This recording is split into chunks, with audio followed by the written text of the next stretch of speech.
Great. Thank you for joining us. So we're just going to give it a minute while we're waiting just to see if a few others might show up. We're only going to wait a minute. I do want to get it going. We've got a lot to talk about today, a lot to cover. But what I love is I love it if you go into the chat box. I love hearing where you're from. And perhaps today you could tell us a little bit about why you came to this webinar. Now, I realize that digestion can be a very personal subject, so feel free to not share. But if you do feel comfortable sharing, I'd love to hear perhaps what your interest is in this subject today. Today we're talking about Ayurveda and digestion, working with fire. Basically, Ayurveda calls your digestive capacity Agni. Agni gives us our word ignite. And so Agni is a word that means fire. It can mean the fire, the homa, the fire that's in the by the Ganges River, that you take a little fire and put it on the river at night as a prayer and an offering. It means the fire with which you could cook. It means the fire you get close to be warm in winter. But it also means your belly fire. So there's many kinds of Agnis. They all have their own specific name. Digestive fire specifically is Jatara Agni. But then there's other metabolic Agnis. There's Agnis for the dhatus, the tissues, Agnis for the 5 elements. So there's Bhuta Agni, Agni for the mind. There's many Agnis in the body helping us to digest food as well as experiences. So if you would, please drop into the chat and let us know where you are. I would love to hear whether it's your dosha, whether it's the season, or even something about, what your interest is in this subject on digestion. Okay, so I've got lots of little treats we're going to be talking about. We've got a lot to cover here. You can see I've got my spices, my lemon, my tea, and I even have a little something here that I'll tell you about in a minute. I've got my specific water. I've got my mug of tea as well, different things that I do this time of year to help me with digestion. Thank you. Okay, I love you. I love you guys. Thanks for being with us. Start with a big hug, right? Oh God, it's the season for hugs. Let's all hug up. This is definitely the season for hugs, not just because it's holiday season.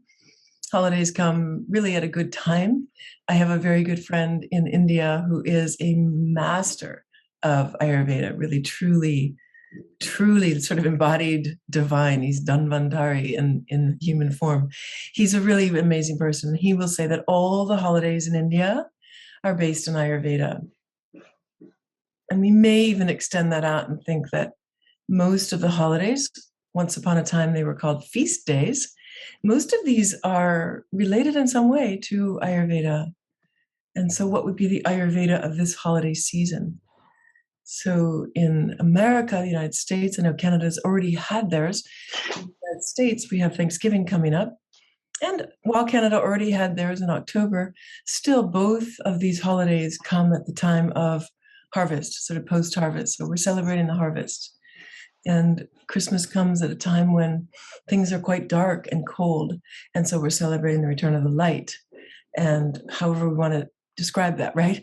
And so these holidays are both coming. This holiday season comes. In India, they have Diwali, and Diwali is really going on throughout the month. Specifically, November 4th was the kind of primary day, but it is an ongoing holiday at a time when, things are dark. Things are, we're really well into autumn now. And so again, there's a celebration of light. So this time of year is a time of year when, if you are in the Northern Hemisphere, this is autumn moving towards winter. And as things get dark, things get colder. And as things get colder, we need to warm. And so working with fire is an appropriate subject for this time of year. Hugging up is also appropriate because it helps us to warm. Okay. So I'm going to get started. Thank you for joining us. Thanks you guys so much for joining. Thank you for being with us for this webinar on digestion. It's Ayurveda and digestion, working with fire. Why did I talk about working with fire? So it's not really about fire tending the outer fire.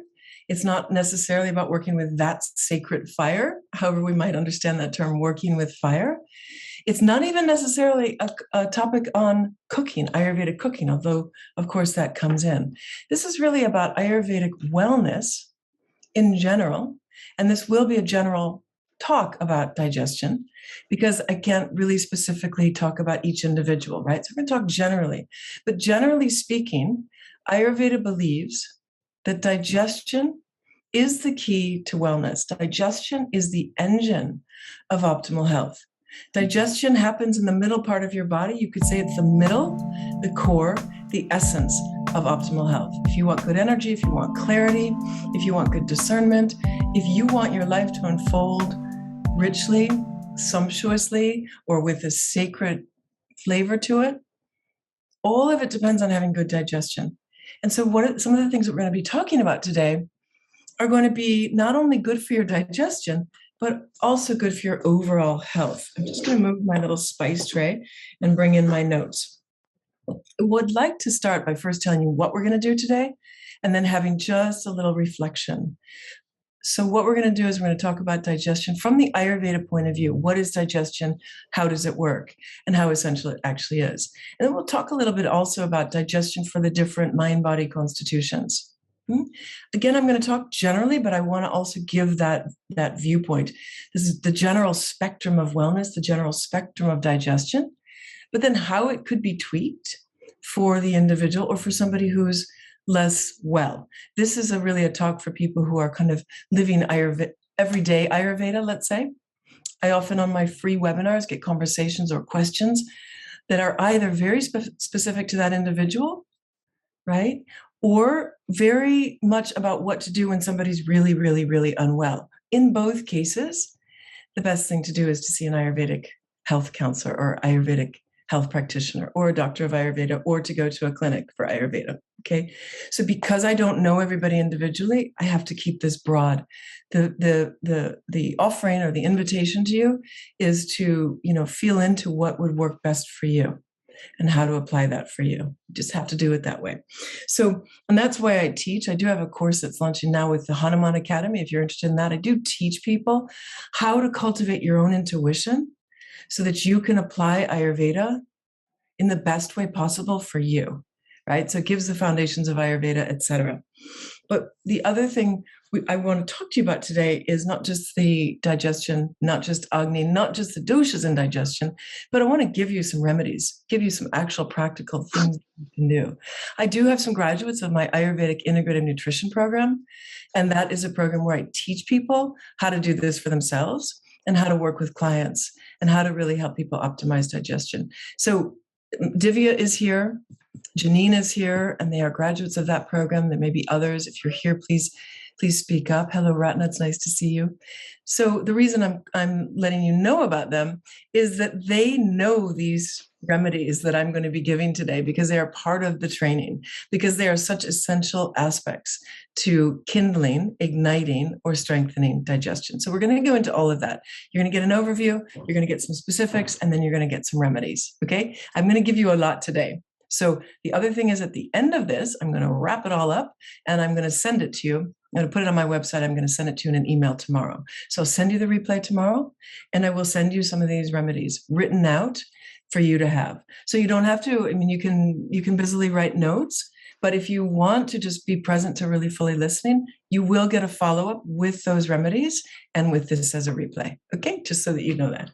Thank you. All right. So I'd like to start by inviting you to close your eyes and take a deep breath. And while we take a deep breath, I'm just going to do a little mantra to the fire that gives our life, gives our existence, gives our seasons, gives our warmth, gives our light. I'd also like to say that I hope this time together is beneficial to you, and I hope it's beneficial to all. I hope that all that we do in Ayurveda and Jyotish and these Vedic sciences is for our personal benefit, but also for the benefit of all. It's for our personal liberation, but also for the liberation of all.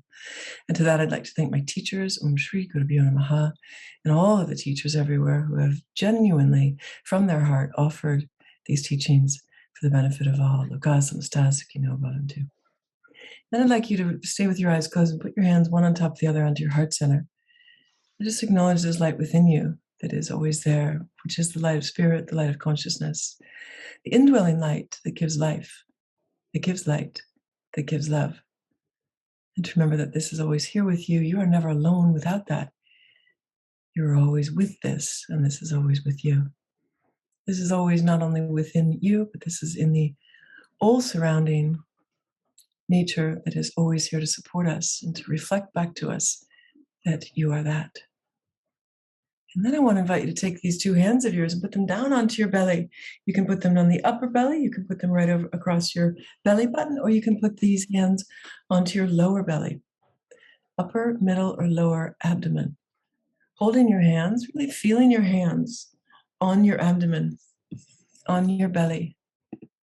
With your eyes closed, breathing into your hands, inhaling deep and full into your belly.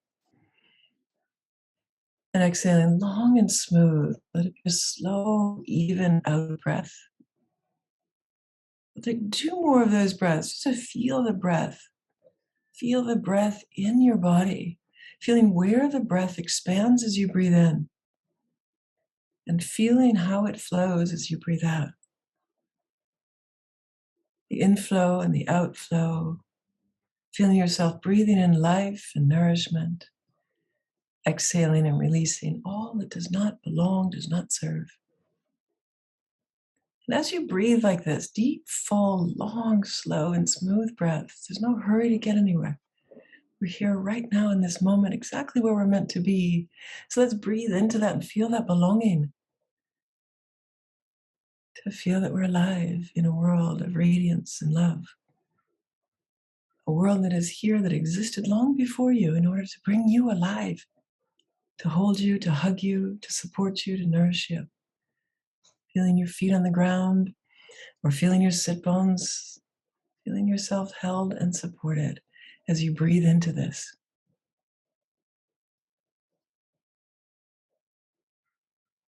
Deep and full breaths. And as you breathe into this, I just want to invite you to feel yourself loving yourself. And above all, send some love to your belly. Send some love to your digestion. Send some love to this soft, beautiful part of you. That soft underbelly. That when we were animals, we hid from the world. But now that we stand on 2 feet and 2 legs, we're willing to stand and present. And yet, how often do we tighten and still try to hide? Let's love the belly right now. No one's looking. It's just you and your belly. Breathing into that. Give it some love.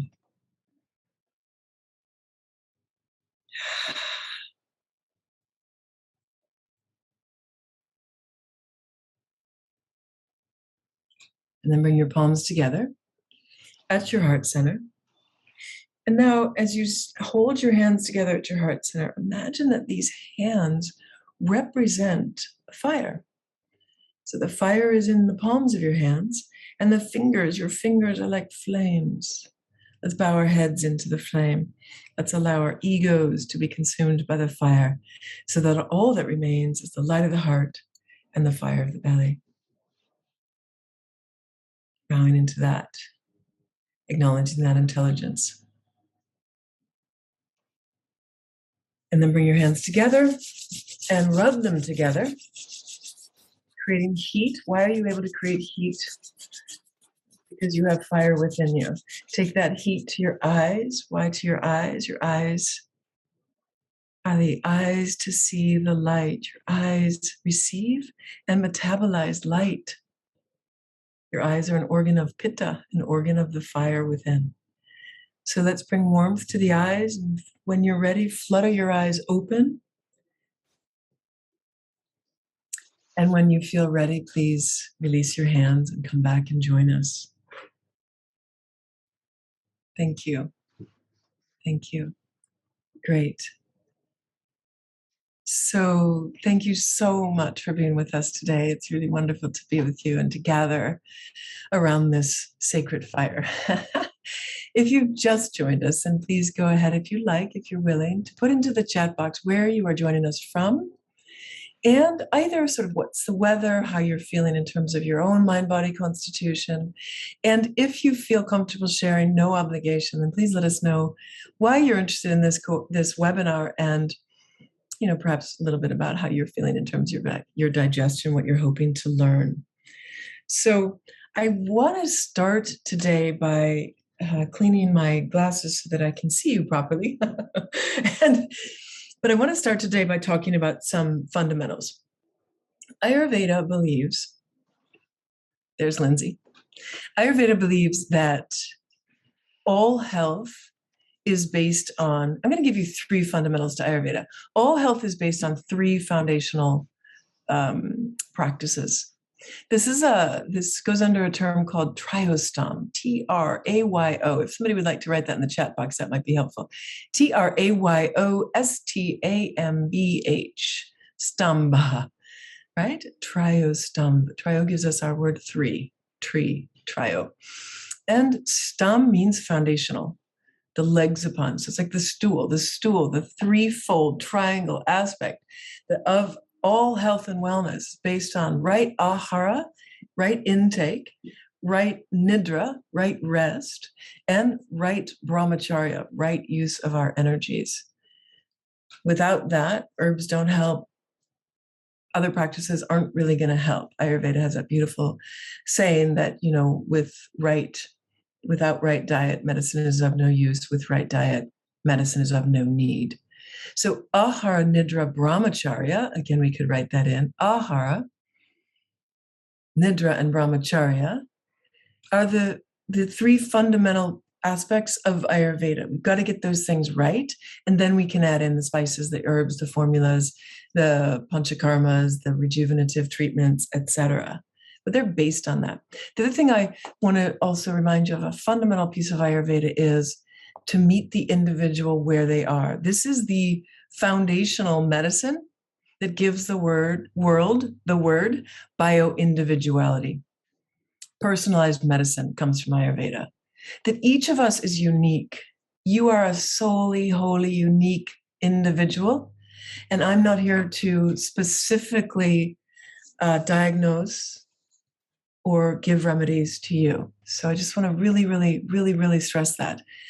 It's really, really important that for individual cases that we see a well-trained Ayurvedic practitioner, okay? Also, Ayurveda understands that the healer is you. And that's a really important part of digestion.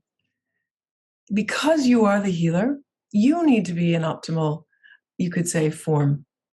You need to be well and grounded in yourself, and grounded in that which is the healer within you, which is that which we just visited, that light of the heart.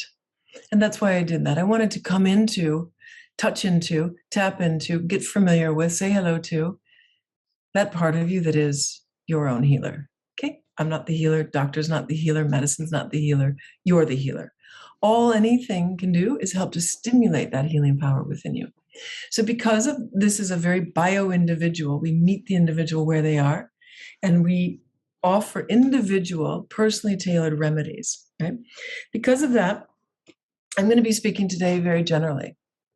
In the past, I've had questions at most of the webinars I've done. And when I think about it, I give your questions a lot of thought. When I think about it, what I feel like is a lot of times people are asking questions that either have to do with the individual or have to do with principles that they've learned that would apply to somebody who's very unwell, somebody who's very sick. If somebody's very sick, then they should be at a clinic. They should be seeing a doctor. So I'm going to be talking about general principles that you can apply and adapt. And at the end, we will take questions. Okay, so let's get into it. I want to talk to you about the different doshas and the different ways that digestion would present to them. But let's start by talking about what good digestion looks like. See if any of you are familiar with this. The thing about good digestion is it's a lot like good health. I was very fortunate to have been sick off and on for the past 19 months, coming on 2 years, right? Probably got COVID in the beginning, probably had long COVID throughout. That weakened my immune system, so then I was available to different bacteria and viruses. So on and off for the past 20 months, I've been up and down with illness. That I say very fortunate, because then when you are feeling better, wow, does that feel good? Wow, does that give me a great appreciation to just be normal, just normal. That's the thing about health, is it just makes you feel normal again. And so when you are healthy, you're not saying, oh, wow, I'm so great. We're not paying that much attention to the health. The way the body is designed is it's designed to pay attention when we're not feeling good. Why? Because then we will do what we need to do to go back to feeling good. And then when we feel good, we just sort of get on with things. Don't pay attention that much anymore. But let's take a moment to pay attention to what it feels like when you feel good, when you feel strong, when you feel healthy. What does that feel like to you? You can go ahead and put it in the chat box if you like. For me, it feels like I feel like open and alive and excited and enlivened and creative. I feel like I love my family. I love my friends. I mean, all of that energy surges forth. It feels like a beautiful day. It feels like everywhere I go, there's beauty everywhere. And so I feel like I'm in a really beautiful, divine, holy, sacred relationship with life itself. Health helps me have that, right? And that's why we'll often talk about yogis would do Ayurveda, because it would help to have good health in order to then open to the expansive nature of reality itself, right? So having good health is so vital. And what is the source of good health? Ayurveda believes it's your digestive fire. Again, we call that Agni, Agni. What does good digestion feel like? What do you notice when you feel well? What do you notice in your body? What do you notice in your life when you have good digestion? Again, do we even notice? Do we even notice? Usually you go out to eat, let's say, and after you have had a meal, you might say, wow, I'm not feeling blank, blank, and blank. Actually, I'm feeling fine.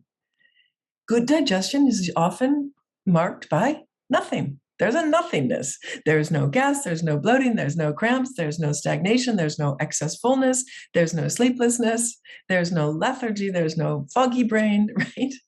There's just, wow, I feel okay. So Ayurveda defines health in a very beautiful way. It doesn't define it as absence of disease. We're not just trying to clear away disease, right? If you looked at a spectrum, we're not saying it's this half is disease and this half is wellness, right? We're not just trying to get you to the midpoint. We're trying to get you all the way to the full spectrum of optimal aliveness, of maximum wellness, that you can really feel you're alive in a radiant world and you belong to that radiance, that intelligence, that might, and that majesty, right? So Ayurveda defines health as when we're strong in tissue, clear in mind, grounded in the heart, the senses are sharp, the memory is good, right? And we feel joy. We also have good elimination, it goes on and on. But it's talking about the doshas, the tissues, the malas, the mind, and our awareness. And we feel good, and we feel joy, and we feel balanced in that. So again, I would really, really love to hear what you feel like when you feel like you have good digestion. Because again, I think oftentimes we would think about, well, it's the absence of the gas, the bloating, the discomfort, et cetera, et cetera, et cetera. But in addition, we may be feeling, well, I have more clarity. I have more endurance. Like I can go through the day without energy highs and lows. So I feel more stability. I feel more continuity. Maybe it's your skin. Your skin might look better. You may have a glow, right? You may feel like not only you're less irritable, you are more available, more present to your family, your friends, your work, your colleagues. So let's think of the positives that we get when we notice our digestion is working well. Beautiful. You'll love your comments in the chat box. Thank you. Grounded, clear, available. Yeah. Better elimination, right? That's so helpful to have better elimination. Energized, right? These are so helpful. So this is where we're going. This is what we want to aim for. And I just want to actually point you to something. The fact that you can feel that way is because you have a body that is intelligent. And it also shows, if you feel clear or you feel grounded or you feel energized, it shows that digestion is the engine of your wellness. Why is the brain working so well? Just because we've digested well. These aren't separate parts, right? And now, of course, scientists are finding that there are neural cells in the belly. They're finding that serotonin and other hormones that help with brain, help with wellness, help with happiness, help counter depression, sourced in the belly. So it's really quite interesting that the belly is, in a way, its own brain. That's the intelligence of you. The second thing I'd like to point you to is the fact that we may feel just fine when we're digesting well and we don't notice. The fact that you could have a huge lunch and maybe 20 minutes later, 30 minutes later, you're back to work or you're back to whatever you're doing and you're not even noticing that you're digesting. You're getting work done. You're building a project. You're going for a long walk. You're on a big bike ride. You're doing something that takes energy and effort and focus. And you're focused on that. And you're not focused on, golly, how am I going to digest this food? I mean, that's such a gift that we can do that. The body is taking care of you, even while you're off doing something else, right? The body is going through all of these motions to heal and to repair, to digest and to nourish, right? All while we're getting on doing other things, right? I just think it's so important to give a moment to sort of say thank you to the body, thank you to this belly, right? But then what does it feel like when we don't have good digestion? So generally speaking, and again, I'm talking generally, but generally speaking also, there's a spectrum. So in terms of the generals of Ayurveda, we can experience them in a light way or we can experience them in an intense way, but the general principles can still apply. So let me give you examples. Generally speaking, Ayurveda sees that there's 5 elements, 3 doshas. 5 elements are space, air, fire, water, earth, if you're new to Ayurveda, and those combine to make the 3 bio energies we call doshas of Vata, Pitta, and Kapha. Vata combines air with space, Pitta is fire with some water, and Kapha is water and earth. And right there, you might have a sense of how those mind-body constitutions, as bioenergies we call doshas, those people may digest. If you are made up of air and space, how is your digestion going to be? There's no fire in that air and space, and digestion is a fire. So is that person going to digest well? They may need some help. But then Pitta is fire with some water. There's fire there. Are they going to digest well? Maybe. If anything, maybe too much. Too much fire, right? If anything. And then what about the last one? Water and earth. Where's the fire? Okay, let's not talk about what we know because of science. We know now that there's fire at the core of the earth, but you wouldn't know that with your own 5 senses. Would you? If you just with your own 5 senses, no prior knowledge, no other knowledge, you just go out into the world and you lie down on the ground or you put your hands into the soil.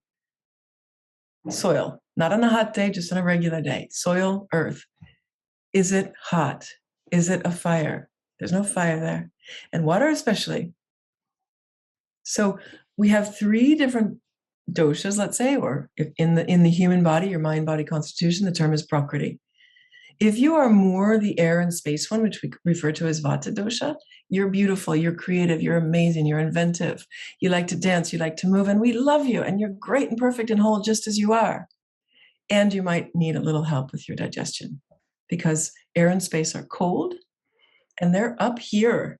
So we need to bring that person back into their body and into the center. They need to be centered, grounded, and warmed. Same with their digestion. The person who's Pitta, also we love you. You're our leaders. You're strong. You're brave. You see clearly into the future. You see where we're going and you can see colorfully and importantly how to help us get there, right? So you're great and you're strong for us and we need leaders and it takes a lot of courage and you're bold. So we love you too and you're whole, complete, and perfect just as you are. And the Pitta person can sometimes have too much fire. So they usually do have good digestion. They usually have good appetite, good digestion, good elimination. And the food then gives them radiant skin and lots of energy to go off and make things happen. Right? Whole, complete, perfect as you are, but the Pitta person can have too much fire. And that can lead to irritability. That can lead to eating away at the digestive lining of the body. It can lead to inflammation. So it can lead to things that have itis at the end, things like colitis, right? So Pitta dosha people usually have good appetite, good digestion, but when it's off, it can be really off. Another thing is loose stools. So then the final one is the Kapha dosha. water and earth. And oh boy, do we love you, because you hold things together, right? Water, earth combined can create mud. Mud can create homes, huts, bodies, integrity, structure, lubrication throughout the body, right? They can hold people together emotionally. They're good friends. They often are teachers, social workers, nurses, working in health, wellness, right? So we love our Kapha people. Kapha, you are also whole, complete, and perfect, just as you are. And sometimes their digestion, because again, earth, water is cool, they don't have the fire often to digest and to metabolize optimally. Their digestion can be slow, sluggish. They can feel stagnant. A Kapha person after their main meal will often feel the way everybody else feels after their Thanksgiving meal. Those of you who are familiar with Thanksgiving. But if you've ever had a holiday meal where you push the table away, oh my God, I ate too much. That's a great example of how a Kapha person may feel every single day, just heavy, right? And slow in digestion. So it's not because they ate too much, but because Kapha digestion is not as strong as the Pitta digestion. It's really helpful, I think. It helps us have compassion for others when we understand that we're not all the same and that we can experience things differently. So the Kapha person will experience things differently than the Pitta person. A Pitta person might say, hey, what's the problem? When in my Kapha days, I've had Pitta people say to me, this is what you should do. And it's like, well, I've been doing that, plus that, plus that, plus that for a lot of time, right? So a lot of times the Pitta kind of will have such great digestion that they don't often see that the Vata or the Kapha person may be making all of these efforts. I just want to say, I'm here for you. I get it. Just to give you a little sense of where I'm coming from. I have, when I was a teenager, I was going through some trauma in my family. And so I pretty much thought that controlling my aharas, my inputs, would be a way of kind of managing what felt very out of control. So I ate, but I was reducing and reducing and reducing what I was eating until finally my mother took me to the doctor, and he suggested that I might be either with or on the verge of having anorexia. That got me interested in food and nourishment and where our nourishment truly comes from. And of course, Ayurveda is a holistic medicine. So we always want to look at not just how we're digesting our food, but how we're digesting life. Not just how we're nourishing ourselves with food, but how we're nourishing ourselves with rest, with friendship, with creativity, with joy, right? So I love to look at that whole and that holistic aspect of it. Later in my life, I was able to work I've been studying food, I've been studying nutrition, I've been studying herbs and spices since I was 16. Later, I found Ayurveda. I saw Ayurveda as a holistic system. I've been studying Ayurveda for 25 years now, practicing for 12 or more, 15 now. I don't know, a long time, maybe 20. So I've been practicing for a while, but the main thing is that since 2008, when I first went to India, I picked up some parasites. And since 2008, I've had digestive issues. And the issue with parasites is that it's something that can be chronic. It can be ongoing. Some people can nip it in the bud, but some people can have it ongoing for life. Then in about 6 years ago, just as I hit menopause, hope you don't mind that I just quickly share that. When the body is going through hormonal changes, and anytime that your physical body is going through changes, childhood into teen years, and then, adult life into these years, then those transitional periods are considered to be times of great vulnerability. It's called a sandhi. The sandhi means the gap or the space in between the transitional period. And that's true physically, that's true emotionally. Transitional periods are periods of vulnerability. So at a transitional period in your life, whether it's physical, emotional, whatever it might be, it's very, very important that you take a special care. And at that point, at that sandhi of my life, I experienced something that was probably the greatest trauma of my life. And so the two things made my body just go, we talk about fight, flight, or freeze, and it went into freeze mode. Fight, flight, or freeze corresponds to the doshas. Fight is pitta, flight is vata, freeze is kapha. So it's been years and years of working with that, with healing that freeze mode. And I guess what I would say is it's given me a lot of compassion for how people deal with discomfort of digestive disorders.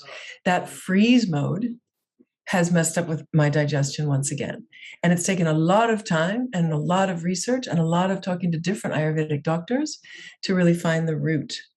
The root, even though it looks like kapha, freeze, has been vata, hormonal change, trauma, stress, and the parasites and the digestive disrepair. So I want to go into what things look like. It can be very difficult to diagnose what you're experiencing. And I actually went to a lot of Ayurvedic doctors, and it was about the fifth one who finally really understood what it was with me, and that it was a vata condition, a vata source. Vata was underlying, even though it was looking more like a kapha, stagnation, slowness, swelling. Excuse me, let me just, okay. And then this is another thing, the swelling and the allergies. Okay, so I'm not here to really talk about myself. I just want to let you know that I do have a lot of personal experience of this, and I've spent a lot of time investigating. I also have been writing a blog for 10, 11 years now about food, nutrition, and digestion. And I also consult, and I also have a course that is every winter, Ayurvedic Integrative Nutrition, that really fills a gap in Ayurvedic education. Most people who think about Ayurveda, they think it has to do with food. But if you do an Ayurvedic training, we don't talk that much about food in most Ayurvedic trainings. They might talk about khichdi, they might talk about a couple of different things here and there, they might talk about a lassi, but there isn't really a whole lot that teaches about food, spices, teas, tonics, how to diagnose, how to understand what the person is experiencing. So I've really spent a lot of time in this space, and it's a fairly unique space to be occupying.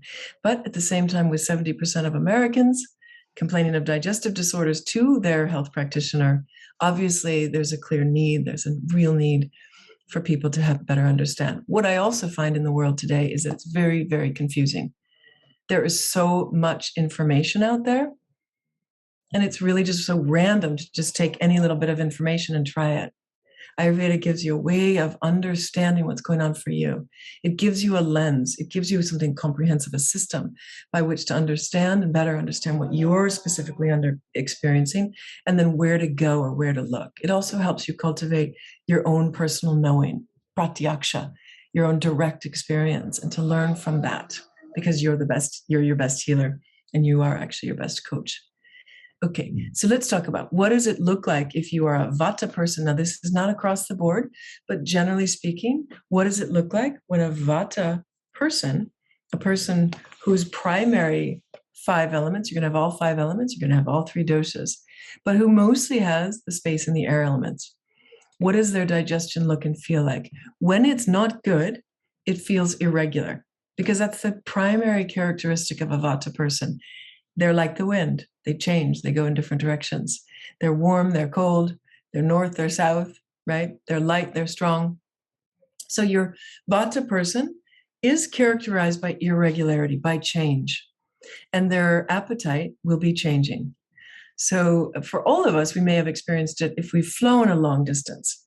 If you've flown over many time zones, let's say you've flown from California to New York, or you've flown from New York to Geneva, right? Or you've flown from Geneva to, I don't know, Delhi. If you've flown a while and you have some jet lag, the Italians have a great word for it. It's something orario, like the time your inner clock gets messed up, gets turned. And so the body, your digestion, which works like a clock, it part of your chronological biology, the biochronology of you, it gets disturbed. So most of us who have traveled will have an experience of what vatas can experience more often. And that is, I'm hungry at the right time, I'm not hungry at the right time. I'm not hungry at noon, I'm starving at 4, right? Or they're hungry today at noon, but tomorrow they're not hungry at noon. They can't really count on their appetite, their digestion. The appetite is an indication of your digestive fire. So that's irregular. That's the first thing that you're going to experience with the vata dosha. The second thing is space and air element are cold and windy, right? And so the vata person may have air after they eat, and we refer to that as gas, and that gas can give bloating. So they're not feeling bloated because there's too much food, but because there's too much air trapped in the digestive system. It's trying to make its way out. Finally, air element gives dryness, and so they can have a dry digestive tract, which can give a dry colon. which can give constipation. This is not a class on elimination. I'm going to keep it to digestion, but that's just to give you a sense of what Vata people experience. Okay. I think if somebody has a question, if you can hold the questions. I want to talk about Pitta and Kapha, and then I'm going to give you some ideas for how you can help your own digestion.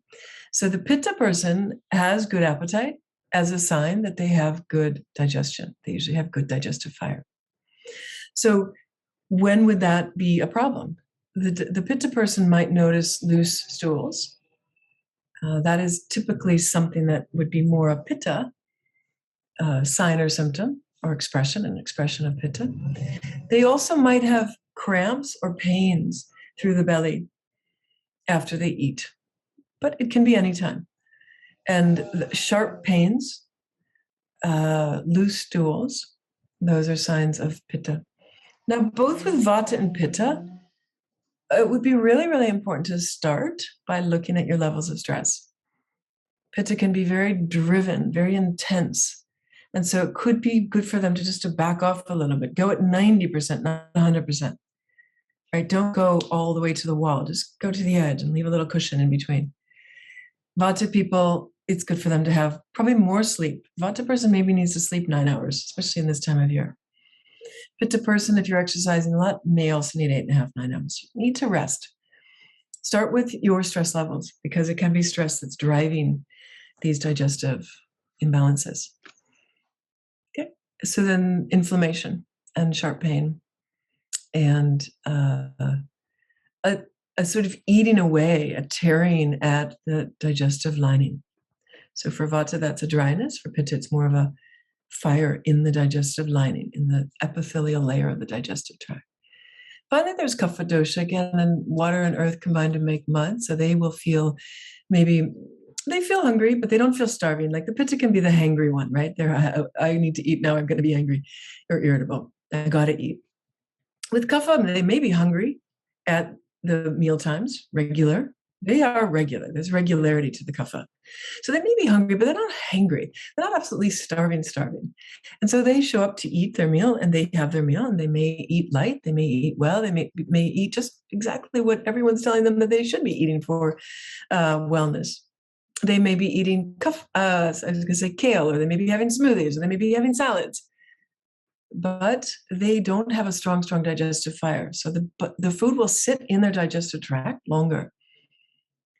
And it'll sit there and it'll sit there, and they will feel that heaviness. They will feel that sluggishness. They will feel that stagnation. And if they eat before they sleep, then they will have a heavy, deep sleep, and it will be hard to wake up in the morning. They will feel the heaviness in the morning. They might even feel congestion in the morning, right? So they feel all the different things that make us feel foggy, heavy, low energy. These are signs that there's Kapha. Okay, so what to do? Thank you, Danny. That's so nice of you. Mark feels okay throughout the day. It'd be interesting to hear more about what you're interested in this is, but I think, Mark, you have sort of balanced Pitta from what I know of you. You're sattvic and probably doing, mostly all the right things, I would imagine. What to do if we have Vata? These states of our digestive fire, there's said to be 4 states. It's good, it's irregular, it's fierce, sharp, or it's sluggish, right? So this is what we really, really go into in this course of my Ayurvedic integrated nutrition. If you have irregular Agni or irregular digestive fire, then I think there's just 2 things that I can't say enough about. Somebody took off that piece. Let me show this pretty side. So lemon, sour, and ginger, which is pungent. Sour taste is really excellent for Vata digestive fire. Sour taste kindles the digestive fire. In my water here, my special water here, it's a funny color. It actually was pinkish, but now it's mixed up to look sort of yellowish, tannish, brownish. I've added a little bit of kombucha. Kombucha is sour, just a little bit. A lot of kombucha for me is too heavy, too sweet. But I like to add just a little bit, like a tablespoon of kombucha to my warm water somewhere in this time of day. So it's after the breakfast time, it's before the lunch time. I'll add a little bit of kombucha to stimulate, to get things moving. Okay, so that's the sour taste. Fermented things have a sour taste. Best thing for a Vata person would be to grate ginger, squeeze lemon on it. You could also slice your ginger, squeeze lemon on it. You could even add a little bit of pink salt or black salt, rock salt, little bit, and you would have that before your meal to stimulate appetite. Stimulate appetite. Other things you can do is you can cook ginger into your food. You can make yourself some ginger lemon tea. You could add ginger and lemon to whatever you make, whether it's a tonic or a smoothie or, everything. Just think ginger lemon. That's really good. And I love ginger and lemon because, I just love ginger. I love how it looks like a hand. I love, love, love ginger. Said to be the mother. The color that is most beneficial to Vata dosha people is yellow. So think yellow, think lello, right? Think about getting more yellow into your life, more sunshine. Sunshine helps to awaken Vata, who tends to run cold. It helps to warm Vata, who tends to run cold. So you could wear yellow. You could get a yellow crystal and hold it on your belly, right? You could close your eyes and visualize a good fire in the belly with lots of yellow flames. And you could take ginger and lemon before your meal to stimulate appetite. Again, I'm not going to talk about elimination, but there are things that they can do to really help with the dry colon and to stimulate elimination as well. But let's stick to primary digestion. With a Kapha dosha person, what I love for Kapha dosha, what I find is really, really helpful is earth element. So something like a golden milk, which you can make with a plant milk. You add lots of turmeric. You can add cardamom. That's not too heating for pitta. You can add maple syrup if you feel it needs a little bit of sweetness. Sweet is very balancing and soothing for the pitta dosha person. So it's okay to have some. Milk is sweet. Maple syrup is sweet. Turmeric is slightly stimulating. It's pungent, astringent, and bitter. And to that, I would add ground flaxseed or chia seed. It doesn't have to be a lot. It can be a teaspoon of that for every cup of your golden milk. But to your golden milk is the blending of turmeric and milk. And it can be coconut milk, almond milk, oat milk, rice milk, your preference. But to that, milk, turmeric, and another spice like cardamom, something to help with the digestion. Then I would add ground seed. That's the earth element. Okay, so the sweet taste is the water element, let's say. The turmeric is an anti-inflammatory. And then the seeds, I call this a smooth move tonic. Basically the seeds, the flax or the chia, or both. You can blend them and use them both. You could also do a blend of psyllium fiber. Now, it's not that the pitta necessarily needs the fiber. I'm not saying you don't need fiber. Everyone needs fiber. The pitta dosha person usually gets good fiber from your greens, your vegetables, your oats, your grains. They usually do get that good fiber. What this is more putting the fire out. Think about the earth puts out the fire. If you go camping, you don't want to put water on your fire at night because then you won't be able to light the fire in the morning. Instead, you put earth on it, right? And then you can blow it away and relight the fire. So earth is putting out the fire, and this is what I'm looking at. You're putting a little earth on that fire. So that can be helpful for a person who's got pitta dosha. You know you've got pitta dosha if you've got loose stools or sharp pains, etc. Okay, and finally for kapha, the person who's got the slow, sluggish, or stagnant digestion, you just feel like you're not digesting well or quickly, you feel like your metabolism is really slow. Well, there's something in Ayurveda we call trikatu. Trikatu. Katu means pungent. It's the word that's used for one of the 6 tastes that is the pungent taste. Tri is 3. So we have 3 spicy, pungent, and the best I could recommend for you would be to take ginger, black pepper, and clove. In the traditional formula, the third one is long pepper. If you have long pepper, great, you can use it. But otherwise, clove is also great. You can take ginger, can be fresh or powder, black pepper, clove. This would be very, very stimulating, probably overwhelming to a Vata person, and way too heating for a Pitta person. Black pepper can be an irritant. It can be too heating and too drying for Vata or Pitta people. But for Kapha, it's great. So the 3 heating, we're going to use ginger, black pepper, and clove. and you mix them and you make a tea out of that. So you just cook them with some boiling water, steep 5 to 10 minutes, strain and sip. And you can have that with your meal, and you can have that sipped throughout the day. So with your meal, it helps with digestion. Sipped throughout the day, it helps with metabolism. Okay. So just 3 simple things. I've got my CCF tea here as well. This is something that I've been having a lot. And CCF tea is cumin, coriander, fennel seeds. You can see these are seeds, right? Let's see. And then those, these lovely guys, that's a leaf, kind of a rolled up leaf. And this is the leaf of tulsi, which is holy basil, oxymum sanctum. Okay, here I've got spices. The main thing this time of year, especially, it's Vata season, and we go into Vata Kapha season over the winter. So this is some licorice, which is great to make a tea out of, but that's for a different reason. Nutmeg, cloves, cardamom, anise. Make teas. Use your spices and just boil up water and add any one of these spices. Any one of these things. Add a spoonful to your hot water of C, or F, cumin, or coriander, or fennel, right? These are really excellent digestive spices, and add them to your tea. I keep one of these. It's called a tali by my stove. And so it's got things like clove, right? Add them to your meals, cardamom, add them to your cooking, and make teas out of them. You don't have to have a chai tea. You don't even have to go to the store and buy a box of sachets for your tea. Use your spices. They can be caffeine free. You can have them with lemon. You can have them plain. You can have them with one of your favorite plant milks, which is better for the Vata dosha to help them ground. So I have a present for you. Banyan Botanical sells the tea I just showed you. It's CCF tea, coriander, cumin, fennel, with tulsi. The reason I like tulsi this time of year is because I have a lot of allergies, puffy eyes, and that's why I was wiping them a little bit earlier. And so tulsi is really, really great for anybody who has respiratory issues, anybody who does have a little bit of kapha, anybody who's going into winter and wants to clear the passages and to help strengthen your your respiratory power, to clear that mucus and to strengthen against colds for this time of year. So that's digestive, and it's good for immunity.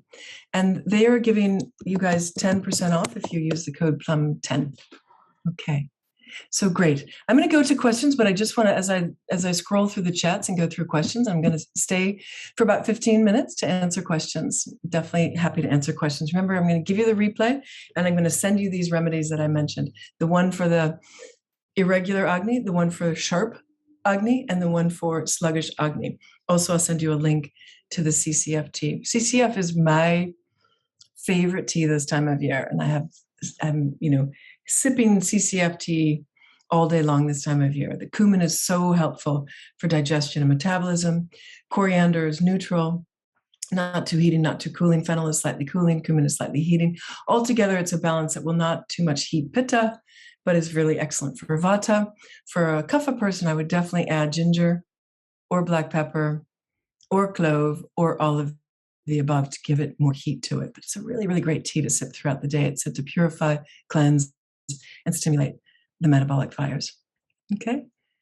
So, I wanted to tell you, I've been mentioning it, that I do a course in Ayurvedic integrative nutrition.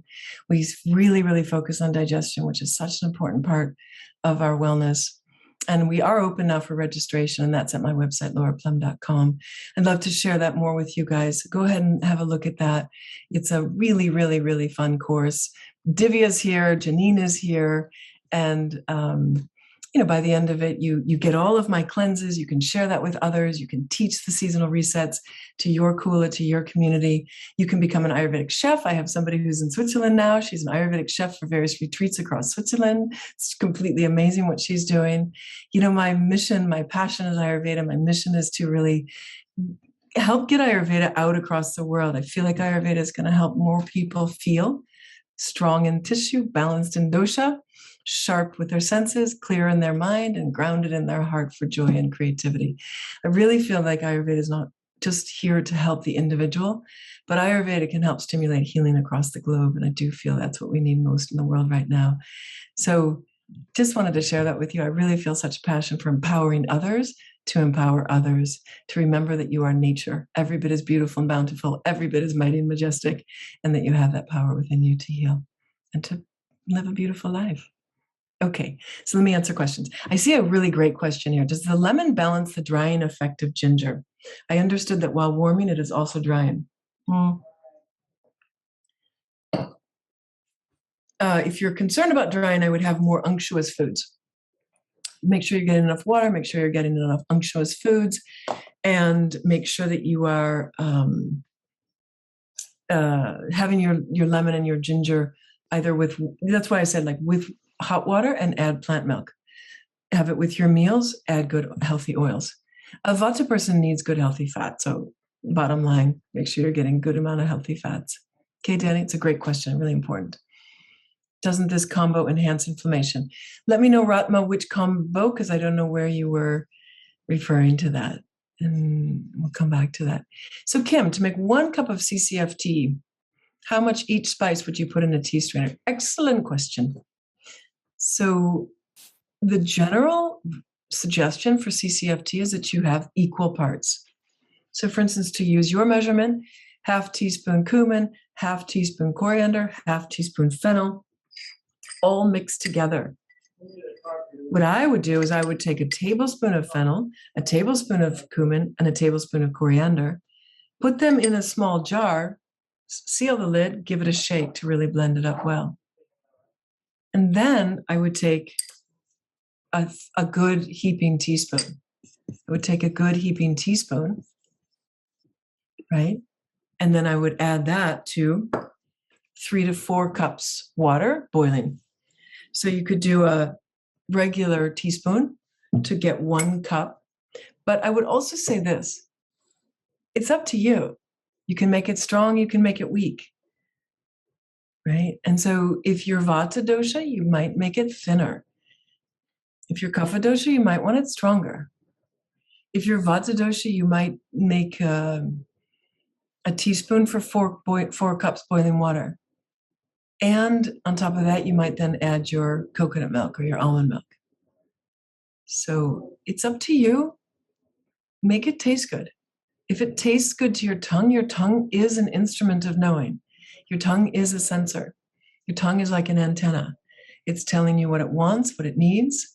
It's also telling you by telling you what it likes. It's telling you basically what your body's going to like. So really pay attention to what feels right to you. Some days I make it very weak. Sometimes I like it very strong. But generally I would do a tablespoon for 4 cups boiling water, but not a heaping tablespoon. That's why I said heaping teaspoon becomes more like a tablespoon. Oh, thank you, Janine. You're so sweet. Thank you, Kim. So Ratna was saying Ayurveda gives me, thank you. I love that. Thanks for sharing. Lemon and ginger gives inflammation. First of all, I'm talking about lemon and ginger for the Vata person. The person who tends to lean towards inflammation is the Pitta. And I'm not suggesting that for Pitta. Sour is too heating for Pitta dosha. Somebody who has a tendency towards inflammation should avoid or reduce the sour tasting foods. So everybody says kombucha is the best thing for you. Not so much if you have Pitta imbalance, right? So yeah, and even yogurts and all the probiotics, and everybody's talking about that. Fabulous for Vata dosha, not so good for Pitta dosha. So thanks for asking that question. Yeah, thank you. Are there any other questions? Fasting culture strips? I don't even know what that is. I don't even know what that is, Joseph. Do you feel like you could tell us that?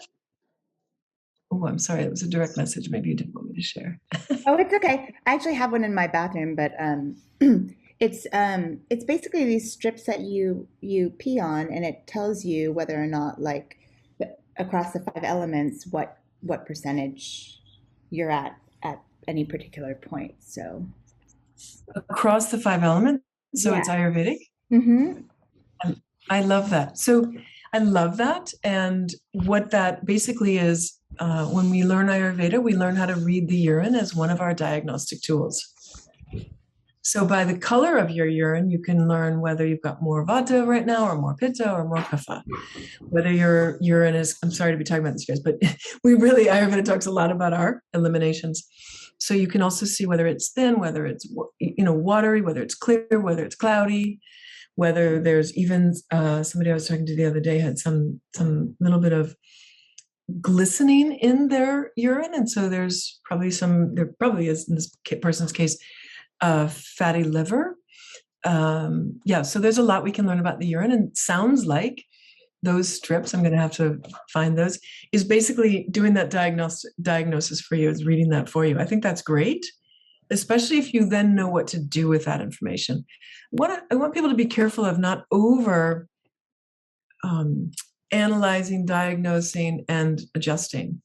Your body is an incredible, intelligent instrument of healing. And we don't want to fidget with it too much. We want to give it a chance to do its own healing. I was talking to somebody yesterday who's on 50 different herbs and supplements. And he said, do you think that's okay? And I was saying, well, he's actually doing really well. He's doing much better than he was when I saw him a year ago. But I wanted to encourage that he's doing really, really well, and also encourage him to wean himself off of that. To be on so many supplements, to always be adjusting what we're taking in, is in a way telling your body that I don't really trust you. And I only trust that thing out there. And I only trust that person's intelligence over there. So come back to that place of trust and then ask, what do I really need today? So use the strip if you like, but then come back and say, what do I really, really need today? Always let the heart, the light within, be your greatest guide. I think that's going to also help you with long-term health. So if we fidget too much, we may also be dampening the digestive fire, the metabolic fire, and the power of your own healing. At a certain point, your body says, well, you don't need me. Yeah, I've seen that a lot. Okay. Great question, Jocelyn. Thanks for telling me about it. They come in different packs. You can buy one or several, but it comes with an app too. So it kind of tells you your different elements. I love it. And what's the company? It's called Fasting Culture. I just sent the link on the chat box, but yeah, just trying to figure out, how would you say that your dosha kind of changes somewhat with the weather or what you're consuming at all? Yes. Yeah. I'd love to spend more time talking with you individually about this, because I'd love to hear more about how you're using it and how you're experiencing it. But absolutely, the one thing for sure about doshas is they are describing nature. They are nature. The dosha means there's space and air element in you, water and fire element in you, earth element in you. And the one absolute non-changing reality about nature is that it is always changing. And so are the doshas. They can change with the day. They can change by what you eat. They can change with the weather. They can change with the season. They can change by where you live. But you start with a general basis. You start with a general proportion of the 5 elements. And then what we're always seeking to do is just come back to what is our right balance. What is our makeup? So you might, let's say, have 5 drops of space, 6 drops of air. I'm not talking about you, Jocelyn, but a person might have 5, 6. Of fire, they might have 6. Of water, they might have 6. And of earth, they might have 5. They're fairly balanced. They might have 10 air, 2 water. But whatever it is, that's their mind-body constitution. And we're never trying to make them all even, just trying to bring you back to what is your nature. So yeah, we can tweak with it. I mean, we are always paying attention. Do I need warm water right now? Do I need some CCFT right now? What should I have for lunch? It's really about paying attention to what we're feeling. And, knowing that in everything that we do, we are in a relationship with nature and with our nature. And so how do we want that relationship to be? Do we want to nourish our wellness? Do we want to balance our doshas? Right? Or do we want to further drive the imbalance? And that's what our doshas will have us do if we don't pay attention. Like likes like attracts like. Vata people love to move. Pitta people love to be intense. Get it done, right? Or even competitive. And Kapha people like to love and to cuddle, right? But what Vata needs to do is to center, warm, ground, settle for their optimal wellness. What Pitta needs to do is soften and soothe. And what Kapha needs to do is motivate, stimulate, energize. So a little bit of a summary there. Thank you. Thank you, Danny. So sweet. Does anyone else have a question? No, I did. Yeah. Thanks, Mark. Good to see you. anything about your digestion, anything that anybody would like to tweak, any questions people have about things you've heard that sounds different from what I've said? Any ways in which I've thoroughly confused you that I could clear up?